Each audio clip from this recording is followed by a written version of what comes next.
Brahma Kumaris institution లోపల మేము అనుభవం చేసుకున్నాము. సో, ఈ ఇన్‌స్టిట్యూషన్ లోపల వాళ్ళు చెప్పేటువంటి సత్సంగం లోపల జరిగేటువంటి భాషణ ఏదైతే ఉందో, తర్వాత దాన్ని ప్రాక్టికల్ జీవితం లోపల ఎలాగైతే ఉపయోగించుకుంటారో, అది ప్రాక్టికల్‌గా అనుభవం చేసుకొని, దాని ద్వారా మేము ఫీల్ అయ్యామన్నమాట. చాలా సంతోషంగా ఉంది, హ్యాపీగా ఉంది.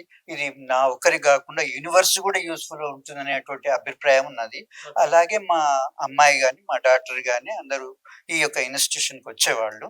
వచ్చిన తర్వాత ఏమైపోయింది, వాళ్ళకి గూడా ఇన్‌స్పిరేషన్ అనేదొచ్చింది. వాళ్ళకి గూడా ప్రాక్టికల్‌గా అనుభూతి అనేది దొరికిందనమాట. ఎలాంటిదనంటే, వాళ్ళ జీవితం అనేది చాలా ఆనందమయంగా, సుఖంగా ఉంటుందనేది తెలిసిపోయింది. ఓకే. శాంతిగా ఉంటుందని తెలిసిపోయింది. అందుకొరకేమన్నారు, ప్రపంచం లోపల చూసినట్టయితే దీని మనం గూడా ప్రపంచం లోపల ఉండేటువంటి వ్యక్తులను గూడా మార్చాలి. వాళ్ళ లోపల గూడా సుఖం, సంతోషం అనేది తేవాలి. అదే అభిప్రాయంతోటి మా అమ్మాయి గూడా జాయిన్ అయిందనమాట. ఓకే.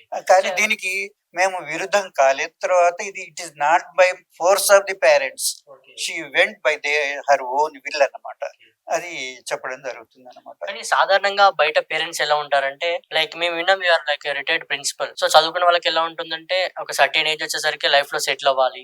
పెళ్లి చేసి పంపించాలి. ఒక మంచి సెటిల్ జాబ్ ఉంటే మ్యారేజ్ చేసి పంపించాలని చాలా మంది అనుకుంటారు. బట్ వారి ఇష్టాన్ని మీరు అర్థం చేసుకొని ఇలా పంపించడం అనేది రేర్ కేసెస్‌లో ఇటువంటి అభిప్రాయాలు ఉంటుంటాయి. సో, ఎప్పుడైతే మీ డాటర్ ఎవరైతే ఉన్నారో, ఇందులో ఒక డెడికేటెడ్ మెంబర్ అయిన తర్వాత హౌ షీ వాస్, తను ఎలా ఉంది అని అంటే ఏం చెప్తారు? She is very very good. చాలా బాగున్నది. తర్వాత ప్రపంచం లోపల వాళ్ళెవరైతే ప్రాక్టికల్ జీవితం ఉందో, ఈ యొక్క జీవితం లోపల టోటల్‌గా డిఫరెంట్ అనేది ఉంటుంది. కానీ దీనివల్ల మనకు బెనిఫిట్, ఆనందం, సుఖం అనేది ఇందులోపల ఉందన్నమాట. ఏది ఫీల్ అయ్యి చెప్పడం అన్నమాట. ఏదో స్పీచ్ అనేది కాదిది. ఆ! అది అలాగ జరుగుతుంది కాబట్టిగనే అట్రాక్ట్ అయ్యి ఇక్కడికొచ్చారు. వేరే జీవితం చూసినట్టు ఎట్లయింది, ప్రపంచం లోపల మనమందరం చూస్తూనే ఉన్నామన్నమాట. ప్రతి ఒక్క కుటుంబం లోపల ఏదో ఒక విధమైనటువంటి అరాచకము, అలజడి, కొట్లాటలు ఈ రోజుల లోపల పిల్లలు తల్లిదండ్రులను చంపడం, తల్లిదండ్రులు పిల్లలను చంపడం ఎంత విపరీతంగా పెరిగిపోయినాయంటే అది చాలా ఎక్కువైపోయిందన్నమాట. అయితే మరి ఇటువంటి పరిస్థితుల లోపల నేనొక్కడినే బాగుంటే చాలా, లేకపోతే ఆ ప్రపంచం అంతా బాగుంటే చాలా? ఈ యొక్క ఉద్దేశ్యం అనేది మా లోపల ఉంటుందన్నమాట. అందుకొరకు మేమేం చేస్తామనంటే, మేము చెప్తాము. ఎవరైతే ఇంట్రెస్ట్ వింటారో వాళ్ళకు ఉపయోగపడుతుంది. ఎవరైతే వినరో మనమేం ఫోర్స్ చేయలేము. ఏ విధంగా స్కూల్ లోపల పిల్లలుంటారు. ఒక అందరు 90%, 100% మార్క్స్ అయితే రావు గదా! కొందరికొస్తాయి, కొందరికి రావన్నమాట. అంటే మంచి ఫస్ట్ టాప్ మోస్ట్ స్టూడెంట్‌కయితేనేమో వస్తూనే ఉంటాయన్నమాట. చదువుకోకపోతే కొద్దిగా ఫెయిల్యూర్స్ గూడా ఉంటారు. ఇందులో గూడా అంతే అన్నమాట. మేము చెప్తాం మంచిదని చెప్పి వెళ్ళిపోతుంటారన్నమాట. మేము వస్తామని చెప్పి వెళ్ళిపోతుంటారన్నమాట. కానీ కొంతకాలం తర్వాత రానే రారు. కానీ వాళ్ళకెప్పుడో ఒకసారి రియలైజ్ అవుతది. మా దగ్గర ప్రాక్టికల్ ఎక్స్‌పీరియన్స్ ఏంటంటే, దాదాపు 15 సంవత్సరాల కింద ఒక రోజు వచ్చి విన్నవాళ్ళు 15 సంవత్సరాల తర్వాత వచ్చారన్నమాట. వచ్చి కంటిన్యూ అవుతున్నారు కొందరన్నమాట. సో, వీళ్ళని చూసిన తర్వాత ఏంటి అనేది వాళ్ళకర్థమైంది. అర్థమైపోతదన్నమాట. లేదు, ఇప్పుడు బీజం ఎప్పుడైతే పడుతుందో దాని మొక్క అనేది రావాలి గదండీ! మొలకనేది ఎప్పుడొస్తుంది? నీళ్లు వేడి పడితేనే వస్తుంది గదా! ఆ నీళ్లు వేడి పడ్డప్పుడు వాళ్ళందరూ వస్తారన్నమాట. కానీ అలాగని. వాస్తవానికి బయట సొసైటీలో కొన్ని కాన్సిక్వెన్స్ ఉంటాయి. ఎలా అంటే లైక్ సర్టెన్ ఏజ్ వచ్చేసరికి కూతురికి ఇంకా పెళ్లి చేయలేదు, ఇంట్లో పెళ్లి కాలేదని చెప్పి కొన్ని ఉంటాయి. ఇటువంటివి మీరు ఎలా ఎదుర్కొన్నారు? అంటే అసలు బయట సొసైటీలో బ్రహ్మ కుమారిస్ అనేది ఎవరికి తెలీదు. సో అండ్ సో అని చెప్పినప్పుడు వాళ్ళు ఒక మెంటాలిటీలో ఉండి అట్లా అయింది, ఇట్లా అయింది వాళ్ళు కొన్ని క్వెషన్స్ రైజ్ అవుతా ఉంటాయి. సో ఇటువంటి సిట్యుయేషన్స్‌ని మీరు ఎలా ఓవర్‌కమ్ చేశారు? అంటే ఏం చెప్పి మీరు ఇది చేశారంటే ఏం చెప్తారు? అంటే ప్రపంచం లోపల కొన్ని ఫ్యామిలీస్ ఎలా ఉంటాయంటే, అమ్మాయికి గాని, అబ్బాయికి గాని మ్యారేజెస్ చేసి పంపాలి అనే ఉద్దేశ్యం అయితే ఉంటుంది. తప్పదు. కానీ అప్పుడు ఏం చేయాలనంటే, మన లోపల ఉండేటువంటి ఫీలింగ్స్ ఎటున్నాయి అంటే, జ్ఞాన మార్గం లోపల మనకు చెప్పేదేముంది, దానివల్ల జరిగేదేముందని మనం ఎక్స్‌ప్లనేషన్ అంతవరకే చేస్తాము. కానీ వాళ్ళకిష్టం లేకపోతే బలవంతంగా ఇక్కడ తీసుకొచ్చి కూర్చోబెట్టాలి అనేది కష్టం. తర్వాత వాళ్ళు ఉండరు గూడా అన్నమాట. అందుకొరకు మనం ఏం చేస్తామంటే, వాళ్ళని మీకు మ్యారేజ్ ఇష్టం ఉంది చేసుకోవాలంటే చేసుకోమనే చెప్తాం మేమన్నమాట. వద్దని చెప్పం. ఎందుకంటే వద్దని చెప్తే ఇంకా ఖరాబ్ అయిపోతారు ప్రపంచం లోపల. అందుకొరకు వాళ్ళని ఏం చేస్తాం, మీ ఇష్టం ఉన్నట్టుగా నడవచ్చు, మ్యారేజ్ చేసుకోవచ్చు, జీవితాన్ని నడపండి. మీకు ఇష్టం లేదు ఈ యొక్క జీవితం లోపల చాలా మీకు మంచిగున్నది, అభిప్రాయం దొరికింది, మీరు ఎక్స్‌పీరియన్స్ లోపల ఉంది అని చెప్పి మీకు ఫీలింగ్ వచ్చిందనుకోండి, ఇక్కడ కూడా రావచ్చు. అందుకొరకు ఇక్కడ ఈ ఇన్‌స్టిట్యూషన్ లోపల ఏం చేస్తారనంటే, ఫస్ట్ 5 ఇయర్స్ చెక్ చేస్తారన్నమాట ఇక్కడ. ఆ! అక్కడ చూసి 5 ఇయర్స్ తర్వాత వాళ్ళు అబ్జర్వ్ చేస్తారు, వీళ్ళకి ఇంట్రెస్ట్ కూడా తెలుస్తుంది. అప్పుడు ఏం చేస్తారని అంటే ఇక వీళ్ళకు సర్టిఫికెట్ అనేది దొరుకుతుంది అనమాట, కంప్లీట్ గా ఇక్కడ ఉండొచ్చు అనేటువంటిది చెప్తారనమాట. డెడికేటెడ్ అవుతారనమాట అట్లా. అందుకొరకు మేము ఎవరిని కూడా బలవంతం అనేది చెయ్యము. బలవంతం అసలే లేదు, ఫోర్స్ ఇష్టపూరితోనే జరుగుతుంది అన్నమాట ఇక్కడ. అలాగా కానీ మేము చెప్తాం అన్నమాట, మీ ఫ్యూచర్ లోపల మీరు ఇలాగా ఉన్నారు, కానీ భవిష్యత్తు లోపల మళ్ళీ చేంజ్ చేసుకోవాలంటే చాలా కష్టమవుతుంది జీవితం కదా. అందుకొరకు దానికి కావాల్సినటువంటి పద్ధతులు కానీ, లేకపోతే వాళ్ళకు ట్రబుల్స్ ఏమైనా సిచ్యువేషన్ ఎవరైనా ఫేస్ చేసినటువంటి కూడా మనం ఎక్స్ప్లెయిన్ చేస్తాం అన్నమాట. సరే ఇప్పుడు వెళ్తాడన్నది ఓకే, బట్ చివరి వరకు ఉండగలదా అన్న ఆలోచన కానీ, లేదంటే సరేలే పోతే పోయింది, చివరి వరకు ఏదో మంచి వచ్చి అర్థం చేసుకుని మరి రిటర్న్ బ్యాక్ వస్తుంది అనేటువంటి ఆలోచన ఏమన్నా మీకు ఉందా? లేదంటే ఓకే షీ వాజ్ లైక్ పోయింది లైక్ తను ఉండగలదు? మనం ప్రాక్టికల్ జీవితంలో అబ్జర్వ్ చేసింది ఏంది అని అంటే, వాళ్ళకు నెగటివ్ థింకింగ్ అనేది రాలేదు మేము మా అబ్జర్వేషన్స్ లోపల అనమాట. ఇంకా మేము ఫోర్స్ఫుల్ గా వద్దు ఇంట్లో ఉండాలనే ఉండలేక పరిస్థితి ఉందన్నమాట వాళ్ళకు. ఎందుకని అంటే ఈ యొక్క సత్సంగం లోపలనే మనకు చాలా సంతోషము, హ్యాపీనెస్ ఉందనేది వాళ్ళకి ప్రాక్టికల్ జీవితం లోపల ఎక్స్పీరియన్స్ అన్నమాట. అందుకొరకు ఏమంటారు అంటే, ఎవరిది కూడా ఫోర్స్ లేదు, తర్వాత మేము ఫోర్స్ చేసినా అని వాళ్ళు ఏం వినరన్నమాట.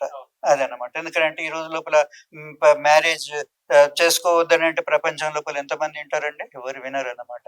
అర్థమైందా? అందుకొరకు ఇందు లోపల కొద్ది మంది పర్సెంటేజ్ ఉంటారన్నమాట. ఇప్పుడు ఐఏఎస్ ఆఫీస్ లోపల కావాలంటే కోట్ల కొద్ది మంది ఎగ్జామ్ రాస్తున్నారు, ఎంతమంది పాస్ అవుతారు? ఓన్లీ ఫ్యూ, వెరీ ఫ్యూ అన్నమాట.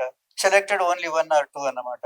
అంటే ఇక్కడ కూడా ఏంటంటే ఈ యొక్క స్పిరిచువల్ ఇన్స్టిట్యూషన్ లోపల 850 కోట్ల మంది ప్రపంచం లోపల ఉన్నంటే ఎంతమంది వచ్చారండి ఇక్కడికి? Very few, less than 1%. అర్థమైందా? మీరు ఒక రిటైర్డ్ ప్రిన్సిపల్ గా ఉన్నారు, బయట సమాజాన్ని ఎంతో చూసుంటారు. కంపేర్ టు బయట సొసైటీతో పోల్చుకుంటే ఇక్కడ ఏం లభిస్తుంది? What's different from the society? అక్కడ సొసైటీ లోపల ఓన్లీ చిట్ చాటింగ్ జరుగుతుంది. తర్వాత ప్రపంచం లోపల జరిగే విషయాలను ఇంకా నెగటివ్ గా వర్ణిస్తున్నారు. అక్కడ నెగటివ్ ఎలా ఉంది? ఇప్పుడు మీరు న్యూస్ చూడండి ఎట్లా ఉంటావు. ఆ న్యూస్ లోపల ఏదైనా జరిగిందంటే దాన్ని ఇంకా 10 అంతలు రైజ్ చేసి చెప్తున్నారు న్యూస్ లోపల అన్నమాట. మన దగ్గర ఉండేటి పాజిటివ్ వైబ్రేషన్స్ అన్నమాట. ఏం చేస్తాము ఇప్పుడు మీరు ఎక్కడైనా అని వెళ్ళండి, మా బ్రహ్మకుమారి ఆశ్రమే కాదు, మీరు బయట ఏదైనా సత్సంగం లోపల వెళ్ళండి, హరే రామకృష్ణ గాని, లేకపోతే స్వామి వివేకానంద ఇన్స్టిట్యూట్ గాని, ఈ ఇంటి లోపల ఉన్నదానికి అక్కడ ఉన్నదానికి వాతావరణం చాలా భేదం ఉంటుంది అన్నమాట. అర్థమైందా? అంటే మన యొక్క పరిస్థితిని బట్టి మనం వాతావరణం డెవలప్ చేస్తున్నాం అన్నమాట. ప్రపంచం లోపల అందరికి చెప్తాం మీరు మంచిగా ఉండాలి రండి వినాలని చెప్తుంటాము, కానీ కొందరు ఏం చేస్తారండి, కొందరు వింటారు మళ్ళీ వస్తామని వెళ్ళిపోతారు. తర్వాత కొందరు ఏం చేస్తారు, అట్రాక్ట్ అవుతారు అనమాట. అట్రాక్ట్ అయ్యి ఇక్కడికి వచ్చి రెగ్యులర్ గా స్టడీ చేసే వాళ్ళు ఉంటారు అనమాట. అందుకొరకు వాళ్ళని రాని వాళ్ళని మనం బలవంతం చేయలేము, వచ్చిన వాళ్ళని వద్దని వెళ్ళగొట్టలేము. అందుకొరకు మనం ఏం చేస్తామంటే వాళ్ళకి కావాల్సినటువంటి నాలెడ్జ్ వాళ్ళకి సహకరిస్తాం అన్నమాట. మేము ఇప్పుడు ప్రజల లోపల ప్రతి ఒక్కరు కూడా 100% సుఖంగా ఏం లేరు, కానీ కొన్ని ప్రాబ్లమ్స్ ఉన్నాయన్నమాట. ఆ ప్రాబ్లమ్స్ కావాల్సినటువంటి సొల్యూషన్స్ జనరల్ గా మేము ఎక్స్ప్లెయిన్ చేస్తుంటాం అన్నమాట. ఇంకోటి ఏంటంటే మీకు తెలుసో తెలియదు, దాదాపు ఒక 10 years బ్యాక్ మా దగ్గర టెలిఫోన్ ఉండే అనమాట. అప్పుడు కాయిన్ వేసి యూజ్ చేసేవాళ్ళు అనమాట. అయితే మా హైదరాబాద్ ఇన్స్టిట్యూట్ లోపల టెలిఫోన్ ఫెసిలిటీస్ పెట్టారనమాట. దాని లోపల మార్నింగ్ 3 minutes ఎవరు ఫోన్ చేసినా 3 minutes మన యొక్క సత్సంగం లోపల మంచి పాజిటివ్ వైబ్రేషన్ ఇచ్చేటువంటి మాటలు చెప్పేవాళ్ళు అన్నమాట. అయితే కొందరు ఎక్స్పీరియన్స్ ఎట్లున్నాయంటే, ఒక అతను సూసైడ్ చేయాలనుకున్నాడు అనమాట, సూసైడ్ చేసుకోవాలనుకున్నాడు అనమాట. రీజన్ ఏమన్నా సూసైడ్ చేసుకోవాలని అనుకున్నాడు అనమాట. ఇక్కడికి వచ్చిన తర్వాత ఆ 3 minutes లోపల అతని వైబ్రేషన్స్ వాళ్ళ యొక్క చేంజ్ అయిపోయింది అనమాట. ఈజ్ అలైవ్ అన్నమాట కదా. అంటే మేము చెప్పేది ఏంటంటే జీవితం లోపల మార్పు అనేది తీసుకొస్తాము. అర్థమైందా? ఆ మార్పు అనేది తీసుకురావడానికి పద్ధతి అనేది ఏదైతే ఉంటుందో దాన్ని ప్రతిరోజు మేము ఎక్స్ప్లెయిన్ చేస్తుంటాం అనమాట. సార్ ఫైనల్లీ ఒక డెడికేటెడ్ బ్రహ్మకుమారి ఫాదర్ గా, ఒక పేరెంట్ గా, లైక్ చాలా మంది పేరెంట్స్ ఒప్పుకోరు. సో ఒక పేరెంట్ గా మీరేం చెప్తారు దీని గురించి? పేరెంట్ గా ఈ ఇన్స్టిట్యూషన్ లోపల చూసిన తర్వాత we suggest become as the Brahmakumaris. ఎందుకనంటే దీని లోపల వాళ్ళకు health, mental health, physical health బాగుంటుంది, 2 బాగుంటుంటాయి అన్నమాట. అర్థమైందా? మెంటల్ హెల్త్ ఏంటంటే డెవలప్మెంట్ ఎనర్జీ అనేది ఎక్కువ వస్తుంది. తర్వాత ఫిజికల్ కూడా ఆల్ రైట్ అయిపోతారు అనమాట. అంటే నువ్వు ఎప్పుడు నేను మంచిగా ఉండాలి, మంచిగా ఉండాలి, ఈ విధంగా ఉండాలి అని మీ సంకల్పాలు ఎట్లయితే వస్తుంటావో ఆ విధంగా శరీరం కూడా అలాగే అయిపోతుంది అనమాట. ఎప్పుడైతే నువ్వు చింత చేస్తావో, నేను ఆ విధంగా దుఃఖం లోపల ఉంది, ఈ దుఃఖం లోపల ఉంది, ఆ ప్రపంచం ఎట్లా ఉంది, నా మైండ్ ఎట్లా అవుతుంది అంటే నువ్వు ఎట్లా ఆలోచన చేస్తే మళ్ళీ అట్లే తయారవుతుంది అనమాట. అందుకొరకు మేము ఏం చేస్తాం, పాజిటివ్ గా థింక్ చేస్తాము. సెకండ్ థింగ్, వేరే వాళ్ళు ఎవరు అడిగినా కానీ మేము చెప్తాము, మీరు వచ్చి ఈ యొక్క నాలెడ్జ్ అనేది తీసుకోండి. ఆ నాలెడ్జ్ ద్వారా మీకు సుఖం శాంతి అనేది వస్తుందని మేము చెప్తుంటాం అన్నమాట.